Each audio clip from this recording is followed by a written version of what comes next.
স্বপ্নের আলপনায় তোমাদের সবাইকে জানাই স্বাগত।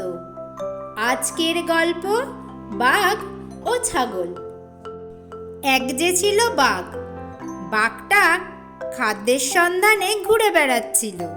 ঘুরতে ঘুরতে দেখতে পেল ওই পাহাড়ের উপরে এক উঁচু জায়গায় একটা ছাগল চড়ছে। বাঘের পক্ষে অত উঁচুতে উঠে ছাগলটাকে ধরা সম্ভব ছিল না। তাই বাঘ মনে মনে এক কৌশল অবলম্বন করলো।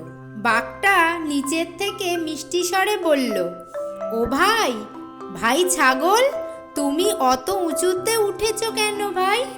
যদি পড়ে যাও মারা পড়বে। তাছাড়া ওখানকার ঘাসও তো ভালো নয়।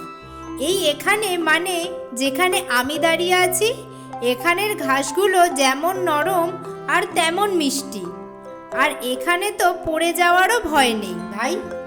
তাই তোমার ভালোর জন্যেই বলছি, তুমি নিচে নেমে এসো।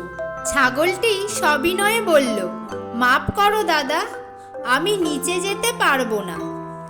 আমার বুঝতে বাকি নেই, আমার আহারের জন্য নয়, তোমার নিজের আহারের জন্যেই তুমি আমায় নিচে আসতে বলছো। উপদেশ। দুর্বৃত্তের কপট ধরা পড়ে যায় শিয়ানার কাছে।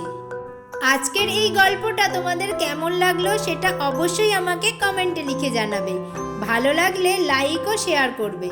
আর যারা নতুন বন্ধু আজকেই আমার এই গল্পটা প্রথমবার শুনছো বা দেখছো, তারা এখনো পর্যন্ত সাবস্ক্রাইব করনি, তাদেরকে প্রত্যেকবারের মতো আবারও বলে রাখছি, আমার চ্যানেলটাকে তাড়াতাড়ি সাবস্ক্রাইব করো, যাতে পরবর্তীতে দেওয়া গল্পের ভিডিওগুলো তোমরা সবার আগে পেয়ে যাও। আর পুরনো বন্ধুদের করা লাইক আর কমেন্ট আমাদের আরও ভিডিও করতে উৎসাহিত করে। আজ তাহলে এই পর্যন্তই থাক। দেখা হচ্ছে পরের ভিডিওতে আরেকটি গল্প নিয়ে। ততক্ষণ পর্যন্ত তোমরা সবাই ভালো থাকো এবং সুস্থ থাকো।